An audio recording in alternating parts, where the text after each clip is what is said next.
ওয়ালটন এখন দেশের সীমানা পেরিয়ে পৌঁছে গিয়েছে 50টিরও বেশি দেশে। ওয়ালটন, ঘরে ঘরে বিশ্বজুড়ে। বিষয়টা হলো ওই মানুষে কি বললো এই কথা শুনে যদি আমি ওই চিন্তায় আমার চাচা মারা যাওয়া হয়েছে 15 দিন, তবু এখন পর্যন্ত পুলিশ প্রশাসন এখনো তাদেরকে খুনিদেরকে গ্রেপ্তার করতে পারে না। আমরা তাদের বিচার চাই, ওদেরকে দ্রুত গ্রেপ্তার করার আমরা দাবি জানাইতেছি। দিন হচ্ছে আমার হাজবেন্ড মারা গেছে, প্রশাসনের পক্ষ থেকে আমরা এমন কোনো নীতিবাচক কোনো ভূমিকা আমরা পাই না যে আমাদের মনে কোনো আশ্বাস তারা দিতে পারে না যে আসামিদের গ্রেপ্তার করবে।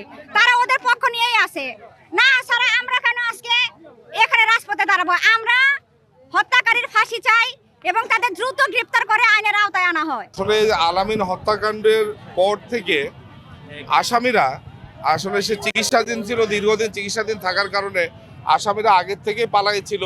প্লাস মারা যাওয়ার পরে ওরা ওদের যে মোবাইল ডিভাইস থেকে শুরু করে সব ধরনের যোগাযোগ তারা বন্ধ করে রেখেছে এবং কোনো ধরনের ইলেকট্রনিক কোনো ডিভাইস তারা ব্যবহার করতেছে না।